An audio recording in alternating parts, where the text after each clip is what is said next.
All right. Well, time for another day, another lesson. All right. So we talked about slope-intercept form and standard form yesterday. We're going to move into what we call point-slope form. So there's kind of a way you can get around this. You can still use the y equals mx plus b and use another step to get any kind of equation you're looking for. But this one's generally regarded as being easier. But the downside to this one here is that you have to remember the equation. So, but we're going to go ahead and cover this anyway. So let's say you're given a point, right? So you have an ordered pair with an x and a y value. And it says through which the line passes the slope of the line, m. So the slope is still m. We can write the equation in point-slope form. So this is the point-slope form. So you have y minus y1 equals m times the difference of x and x1. So the little x and y1 here and there, those are points. So like if you know a point on a graph, like in this case here, we know that this line should pass through 4, 1, and it should have a slope of 2. Now, if you have a piece of graph paper, which I don't have one near me right now, you could easily just graph that out and see where it goes. Okay, but how do you find it algebraically? So what we could do is we could plug it into our point slope form. So we have our x and our y value. So in this case, our x and our y are 4 and 1. And you can mark this if you want. Let me go ahead and get my pencil tool. So we have our x and our y, which it's kind of small and I don't want it to be all crammed everywhere and, be distracting or covering anything up. So what they did was they take y right here, which is 1, and they put it there. And then they took 4 and they put it over here. Now the equation comes with minuses. Those are the natural things that go in there. Okay, it's just the way the equation is. So that's why even though 4 and 1 are both positive, when you plug them in, it's going to end up being negatives. The slope is the same, so just plug in the slope. So 2 and 2, and that's all you're going to do. Well, we still got to do the algebraic stuff here. So looks like we have to distribute using our basic algebra steps, which I don't really have right now. But one of the first things you do is you take care of any sort of groups or parentheses, and that would include things like fraction bars and stuff like that. But anyway, parentheses are usually the most common and obvious ones. So to use your distributive property, multiply everything by 2, 2x, and then 2 times -4 would be -8. All right, and then from here, it looks like they're going to add 1 to both sides. So +1 here, +1 there. Oh yeah, you can do that too. X1, X1, X2. And that is something that will help out a lot, especially like when we were doing yesterday with the the slope formula, where it looked like this. Yeah, in this case here, it's a lot more important on which one you put where. Here you only have 1 point, so it's usually not as confusing, but you can still put those X and Y labels in there if you want to. But anyway, it looks like we got -8 + 1, so that'd be 7, and now this is in the right form. And what I'm going to do right now is I'm also going to check it as well. So y equals 2x minus 7. Y equals 2x minus 7. And just type in Desmos, go to graphing calculator. Y equals 2x minus 7. All right, and remember, it has to go through the point 4, 1. So sometimes, well, it counts by 2s. So I'm going to zoom in a little bit. There we go. Now you can see it. And let me see if I can get right to 4, 1. So it's kind of tricky getting it right there, 4, 1. So this line does pass through that point 4, 1, And right there, you can see it's passing through 4, 1. And it has a slope of up 2 over 1, up 2 over 1. So we ended up getting the right graph. Oops, wrong one. So we know this works out. And all of these should work out. And you can test all of them on Desmos if you need to. So just plug it in and see if it matches your original, you know, what they give you. So in other words, again, this one did pass through the 0.41 and did have a slope of 2. All right, so to do the same thing here, 2, 4, that's our point, and our slope is up 1 over 2. And you're probably trying to think right now, is there a way I could just use Desmos and go straight to the answer? Not really. You're gonna have to work the whole thing out and see what you get out of it. All right, so anyway, let's go ahead and move on again to the next one. So it looks like we get 2 and 4. Now, one of the most common things that usually goes wrong with this is that I get students that will just put 2 here, 4 there. And the way the ordered pair is, it goes X, then Y. But remember, the formula that it gives you, the point slope form, is going to be backwards. So it goes Y, then X. See, X is over here, Y is over here. So when we plug it in, it's going to be kind of backwards. And again, it's going to be also negative. So the 4 is now negative, 2 is now negative, just because when you plug it into the equation already has negatives built into it. So let's go ahead and distribute the 1/2 to both of these. So we get 1/2 X. And remember, when you multiply by half, you're actually dividing by 2. So half of 2 is 1. So, and keep the sign negative, so it'd be -1. And there we go. So we also got to get rid of this 4 here. So I'm going to add 4 to both sides. So +4 here, +4 there. And when I add 4 to both sides, that becomes -1 + 4. And that's where we get 3 from. So now we have 3.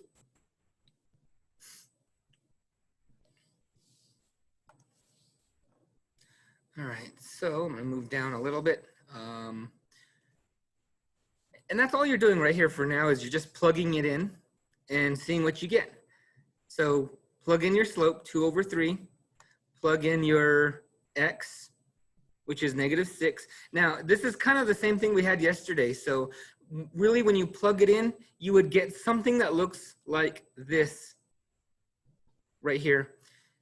Because, right, remember there's a negative that comes with the formula, and then this 6 brings its own negative, so you end up with 2 negatives. But if you remember,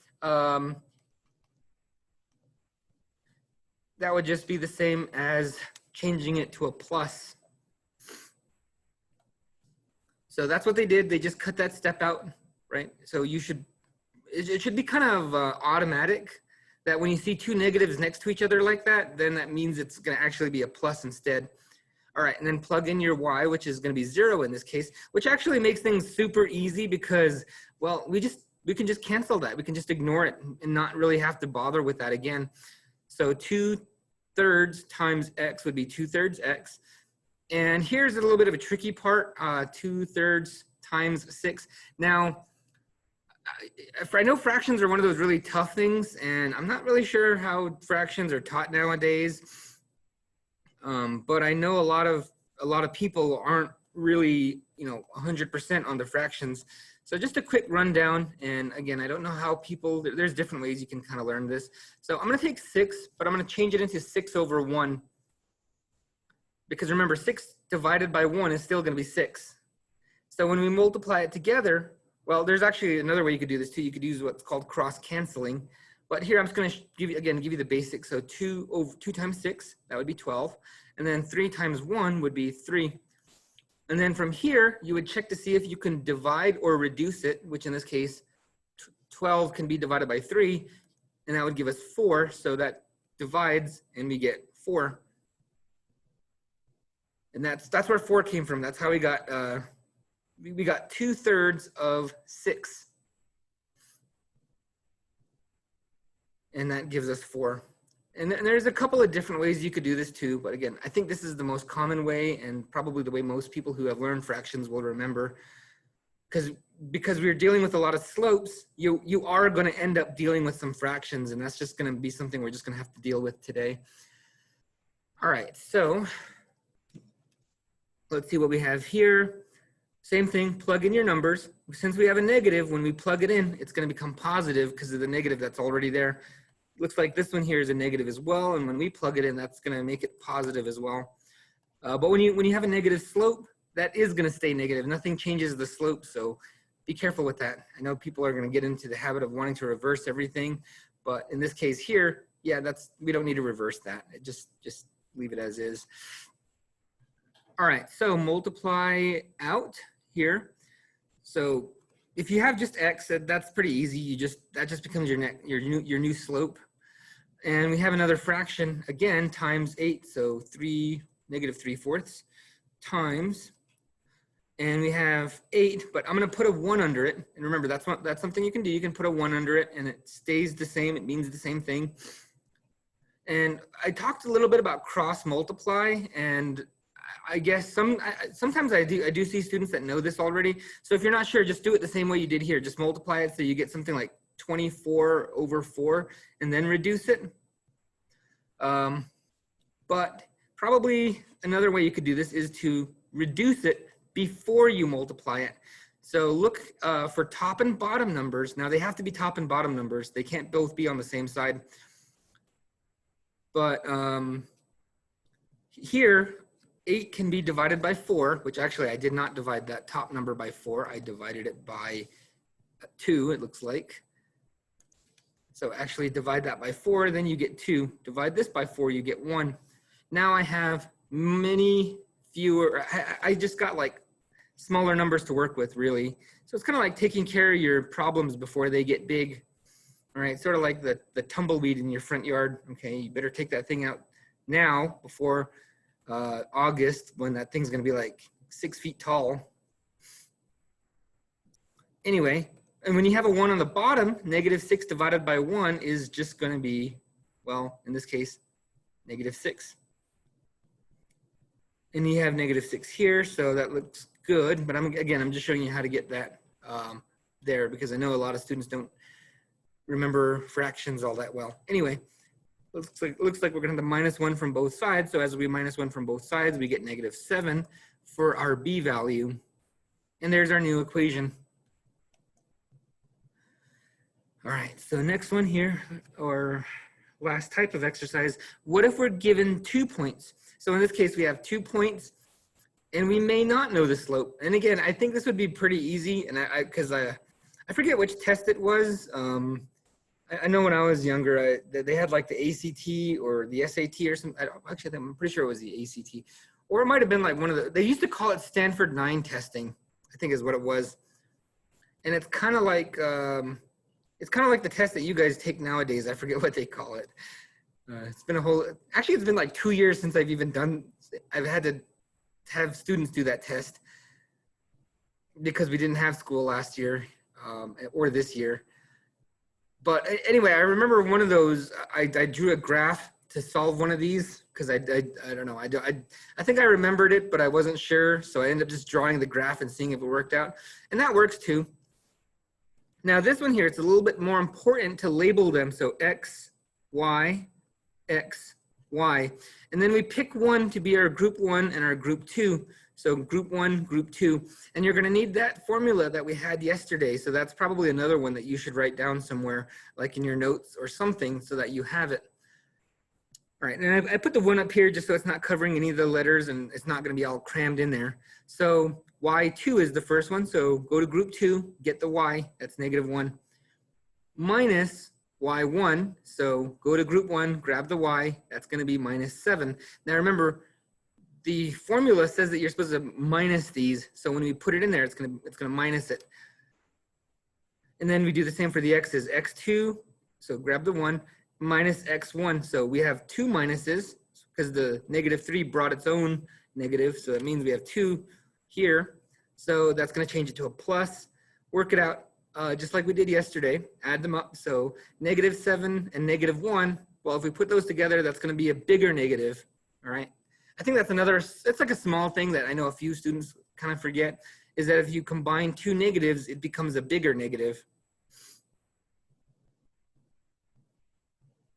Anyway, 1 and 3, add those together, you get 4. And then again, divide if you can. If there's a fraction, divide it if you can. If you can't, then reduce it. If you can't do either of those things, then it's already in simplest terms or lowest terms. All right, so we get 2, or in this case, -2, as our slope. Now, we take this new slope that we just got and we plug it into the point slope form. Now we need to pick one point. Now, personally, if I were doing this problem, I would use 1. I would use 1 as my point.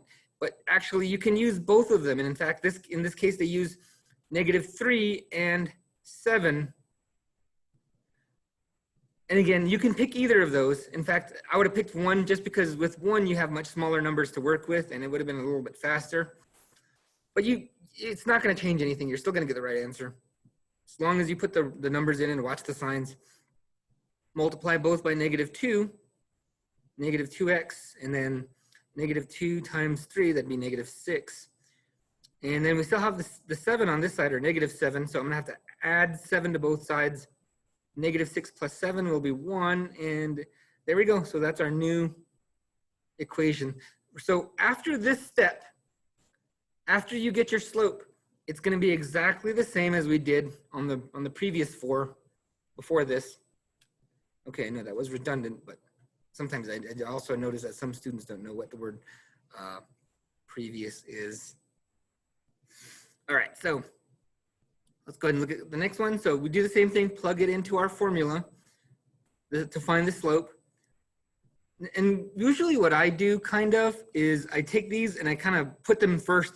So -4 and 3, right? Just put them, y is on top because it's rise over run, and y is the up and down, x is the side to side. And then from here, we're going to plug in the other one. So it looks like they're both negative. So I'm going to put plus, and then 7 over 6, because again, they x and y. And then from here, we're going to get the slope. Reduce it, right? 3 over 9 cannot be reduced, and we get 1 over 3. Now again, I'm going to remind you, 1 over 3 is not 3, okay? They're not the same thing, because you might remember we had some of these where the bottom number became 1 and we were able to make it into a whole number, but this does not work out that way. 1/3 is like 33%. It's like 33 cents, and this is like $3. So they're not the same thing. So if you have a 1 on top, that's 1 divided by 3, and that's even smaller than 1. So you can't change it there. I know I mentioned that yesterday, but I didn't really make it clear. So sometimes I will get students that will get something like this and then they'll change it to a 3. But again, that's only if your fractions on top are bigger. That's only if you can divide it. Anyway, so take your slope, drop it in here, grab one of your points, and in this case, they went with this one here, it looks like. So they dropped in 4 and 3 here, and then they just did their usual algebra stuff until it came out here, and that was it, pretty much. All right, so that did last a while. Let me go ahead and go to the next one. And we only have this page and I think one more, and then we're going to be done with that. So time-wise, so I think we're okay. We're a little bit over, but oh well, we might be. All right, so same thing here. Grab your points. And again, looks like they went with these ones first here. So y is -6 and 4. And again, the only important thing with this is that you put if I have 4 and -6 here, I got to put those on top of each other. 2 and -1, 1 on top, 1 on bottom. And that's usually kind of the way I remember it, because it is kind of tough remembering like the y2 minus y1 all over x2 minus x1 and stuff like that. Just as long as you have numbers from the same group, it's fine. All right. So if you have a pretty good memory, that's just another way of doing it.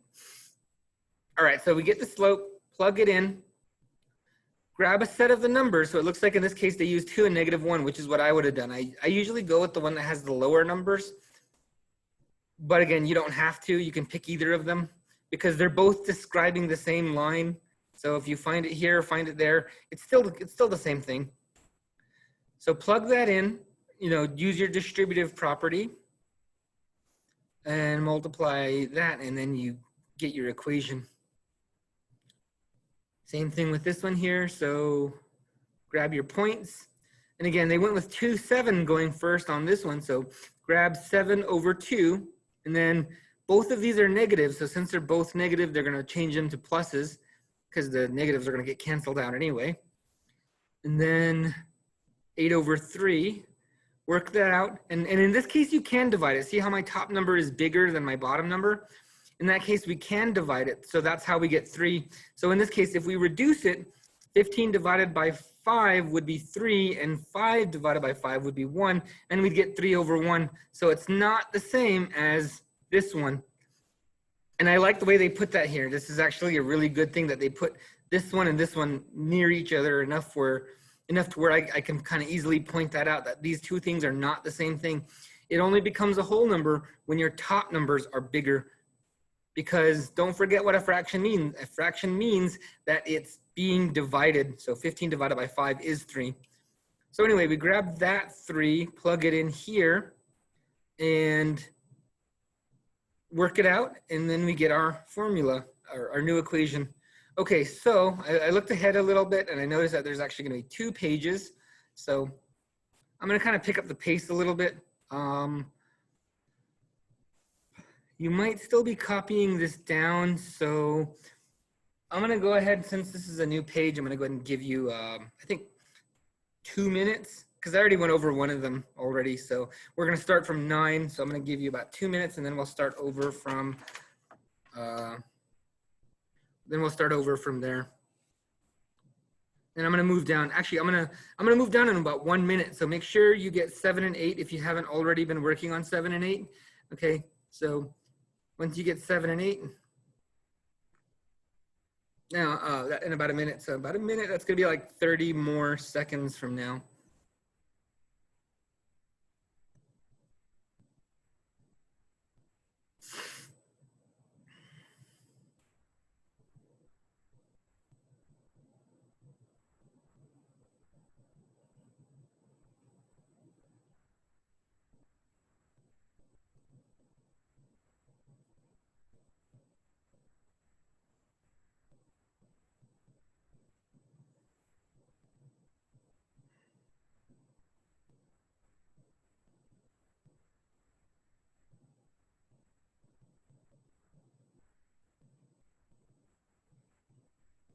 Okay, about 1 minute's passed, so another minute. Actually, no, I'm going to go down a little bit. And hopefully that, okay, so it goes up to 11. Maybe, okay, since the writing is a bit big, maybe I can zoom out a little bit. Okay, and hopefully you can still see that, because I know some students are maybe watching this on their phone or something. And I'll actually give it another minute from here. And just get as far as you can. If you miss something, we'll go over it again. This is just to kind of get ahead.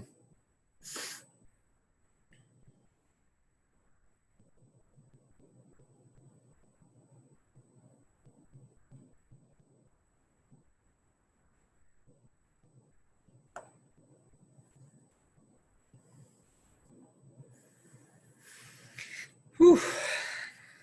Nice Thursday today.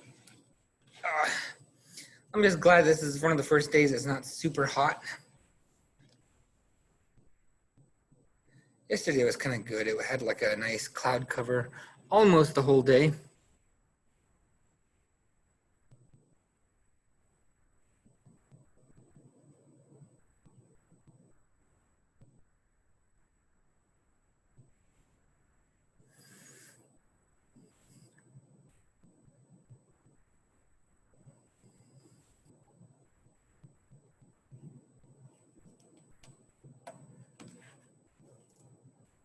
All right, it's actually been a little bit over time, but that's okay. I hope that, oops.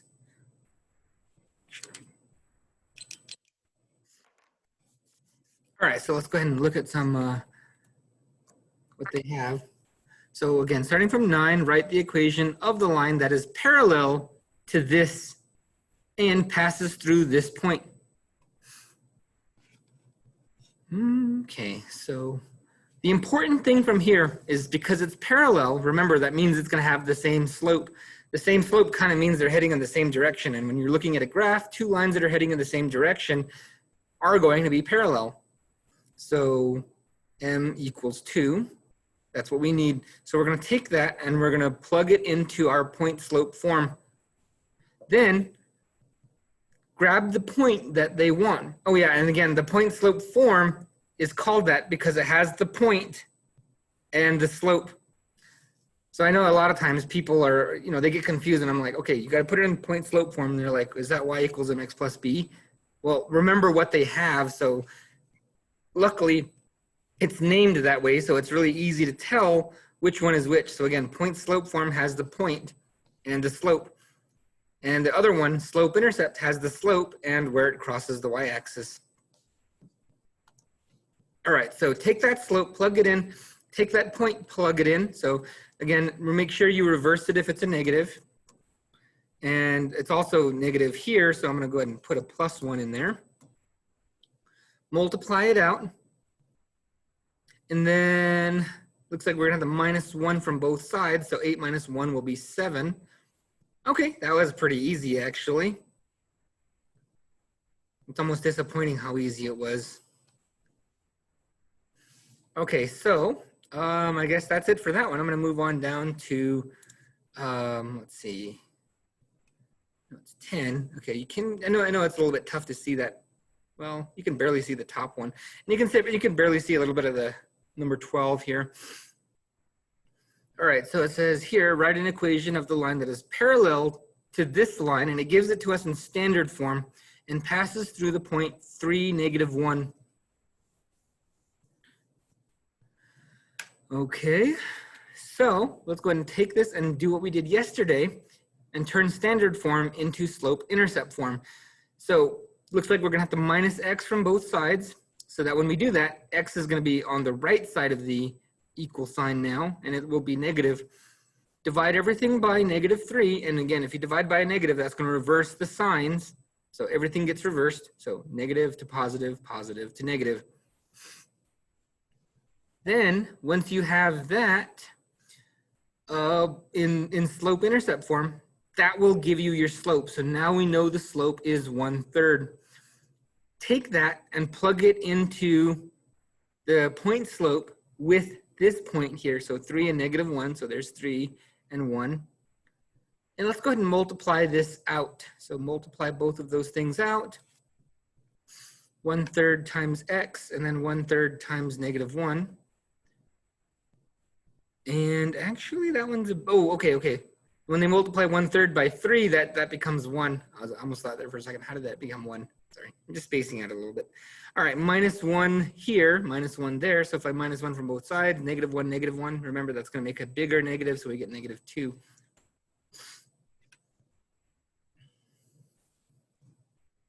All right, so I'm gonna go ahead and move down from here. Well, actually, you can pretty much see the whole thing anyway. All right, let's go over 11. So write the equation of a line that is parallel to this line in standard form and passes through the point -10 and 9. All right, so again, we got it in standard form again, which is not great because looking at it here, you can't tell what the slope is, right? If I told you if I ask you what the slope is from here, well, actually, I guess a lot of students that I know would probably say 6 because that's paired with the x. But it's not solved, right? It's not solved for y. So if it's not solved for y, then we can't get the slope. So -6 from both sides, divide by 5, and there we go. We got our slope. In fact, actually, you know what? Good morning. Please excuse this interruption. We will be having a fire alarm in about 15 minutes at 8:50. Those of you in the building, you may use the front office entrance and go to the front of the building or the pavilion parking lot somewhere in that area. You do not have to evacuate.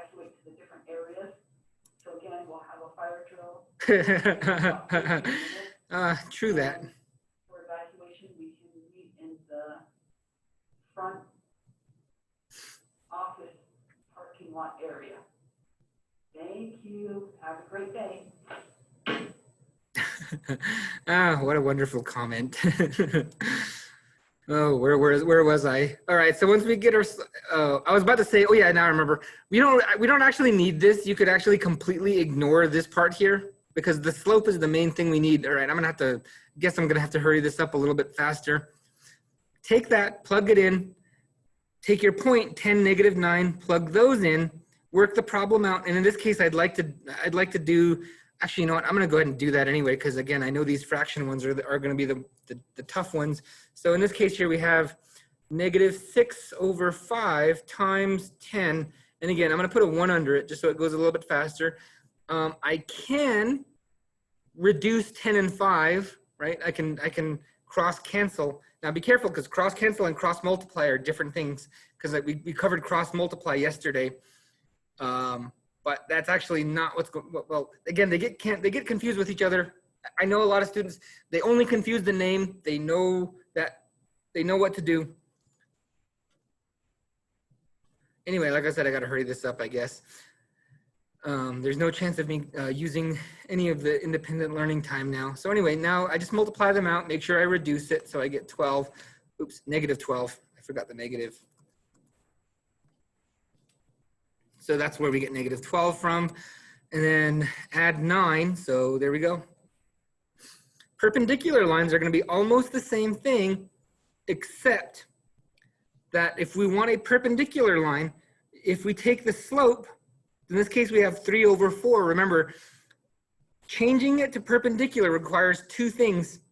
We have to reverse the sign, so if it's positive it becomes negative, or if it's negative we have to change it to a positive. So the sign, as they call it negative, right? It has to be the negative reciprocal. But I kind of don't like that because it makes it sound like it's always, the result is always negative. And then reciprocal, flip it, flip the fraction. So 3/4, 4/3. So actually in this case, the -4/3 is what we plug in. So be careful with that. If you have a perpendicular line, once you know the slope, those are the two things that you have to do to get it to work out. All right, so I'm gonna go ahead and move on to the next one. I know I'd like to cover these a little bit more. I'm gonna zoom out a little bit here. Okay, can you see the top part? It's missing a little bit of it.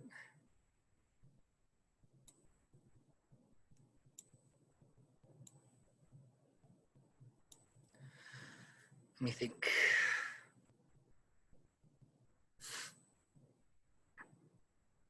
Okay, so let's do the usual. If we get cut off,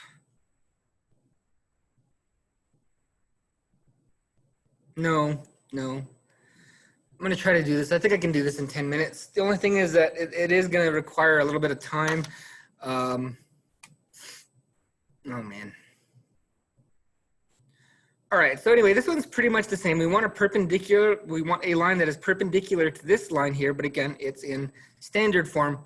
So we're actually gonna have to solve it for y and put it into slope-intercept form. In this case, our slope is just 1, and that's pretty easy actually. So just grab that, drop it in here. Well, actually, when you multiply by 1, that actually doesn't change anything. So I have 1 minus 7, and that doesn't actually change. And then I just add 3 to both sides, and then we get 4, -4. All right, so that one was a pretty straightforward one. Let's go ahead and look at this one here. Same thing, we're gonna have to take it in standard form, and it looks like we minus 5x. Then we divided everything by 3. But again, this is the really important thing. So we have -5/3. And remember, if it's a negative, you turn it into a positive. So instead of -5/3, it becomes +3/5. So again, negative and reciprocal. grab that slope that we now have, and remember this is true for perpendicular. I know sometimes a lot of students will just make everything parallel. But again, perpendicular means that it has to intersect at a 90-degree angle. So the only way to do that is to reverse the direction and reverse the slope. You know, that's a pretty good one. I should come up with I should have like a diagram or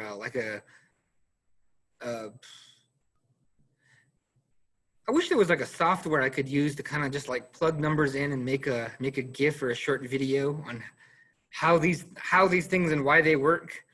That would actually be a good one because I can imagine coming up with something that shows you how it works. Anyway, plug it in, get your point, because now we need this line, this new line, to pass through -5, 1.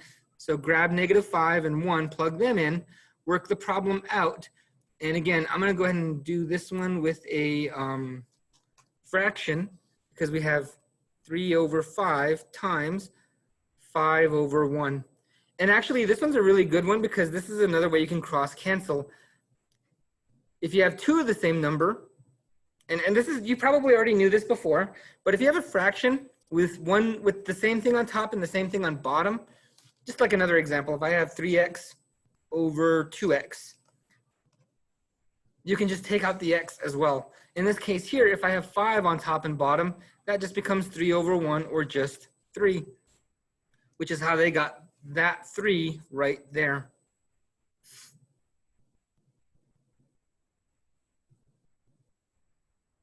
Okay, and then do the same thing. We got to get rid of this 1, so add 1 to both sides. Okay, it looks like we got about 6 minutes left. I'm not sure exactly when I'm not sure if they're gonna like keep it right on the schedule. I'm kind of guessing they might do it a little bit early. So make sure you review your, I guess your house. Make sure you know what to do in case of fire. All right. Everybody should have a fire extinguisher. In fact, I just bought one like a year ago. Cause you know, like, everybody kind of has a story about this. But for me, it was like when I was in an apartment. I used to live in Tucson actually, and I had an apartment when I went to school. And like one day, my roommate was cooking something. It was good because he liked to cook. It was great because we had like different stuff every day. But anyway, one day I guess like there's like oil or something, and it like caught on fire. And one thing you should never do if you have a grease fire is throw water on it. So best thing to do is what I did was I just grabbed another. It was either another pot or it was the lid, and just put the lid on, and that snuffs out the flame. But if that doesn't work, well, you always need a fire extinguisher of some sort. So anyway, everyone should have at least some kind of plan in case their house catches on fire. I don't know why it's been such a thing lately, but there's actually a lot of houses. If you drive around Tuba, a lot of houses catch on fire. I'm not sure why. Like Vans burned down. That old funeral home burned down, and like 2 houses down in Vans burned down just in the last year. Then there's that house across from the skate park, that one burned down. And then there was like one of the houses near the KFC area that burned down. So I don't know, be careful. I'm not sure what's causing it, but that's what's happening around here. So don't think it probably won't happen to you. Anyway, let's go ahead and get to this last part with the last few minutes we have here. So here we have line AB, and I'm not sure if the graph actually shows you those lines, but you might actually have to graph that yourself. So AB is formed by A being at -1, 4, and B being at 5, -2. So over 5, down 2. If L is perpendicular, if line L is the perpendicular bisector of AB, write an equation in slope-intercept form. Graph both AB and L to confirm your answer graphically. All right, so it seems like a lot of work. They're telling you to do a lot of things, but honestly, it's not that much more difficult than what you'd have to do. So graphing this, actually, if you had to start from scratch and graph it, it would actually be not that hard. You just draw the graph, right? Just draw what they give you and look for the middle. All right, and actually we did not cover this, but one of the ways, actually, did we cover this? I think we might have covered it. Midpoint. add x and y together, divide by 2. So here my x is -1 and 5. Over here the y is 4 and -2. So we add those together and then divide by 2 on each one. So that gives us our new points of 2, 1. So over 2, up 1, that's the middle of AB. Now we know that it has to pass through the point A1, 2, 1. It is AB and 2, 1, but we know it has to pass through here. So we also know from here what the slope would have to be, because we're going to plug in the points we got here. So 5 and -2. So 5 and -2, plug that into the slope form. A is -1, 4. Plug that into the slope formula. Add them up and -1. And that makes sense because, again, remember, if your slope goes down, it should be a negative number. And since it goes down 1 over 1, that means that it's got to have a slope of -1. So we have most of what we need. Now it should be perpendicular, so it's got to be opposite and reciprocal, which 1 doesn't really make a good reciprocal, because if I have 1 over 1 and I flip it, it's still going to be 1 over 1. But we should also make it negative. So since it's already negative, we're going to change it to a positive. Take one of your points. So in this case, we know that it passes through because we're making L. At this point, we don't know what the line L is. We haven't made it yet. Or you could draw it too and then make the equation. That would probably be the easier thing to do. And then plug in 2, 1, because we know it has to pass through here. And then plug it in, work it out, get your slope intercept form of that. All right, so let's go ahead and do the same thing for this one here. Now this one's a little bit of a trickier one because it looks like they're not going to make the slope easy for us. So that means we're going to have to kind of work a little bit more on our own. So midpoint XY. What we have to do is we have the line, and it gives us this line XY. So X and Y. So we're going to mark those points. Back 9, down 7, and then Y would be back 3, up 5. We can draw a solid line between those. And if you graph it, you can easily spot the midpoint. Just look for the midpoint and, shoot. I was a second too late. All right, so I'm gonna move it over to here, to the next page. I'm gonna go ahead and stop the lesson now.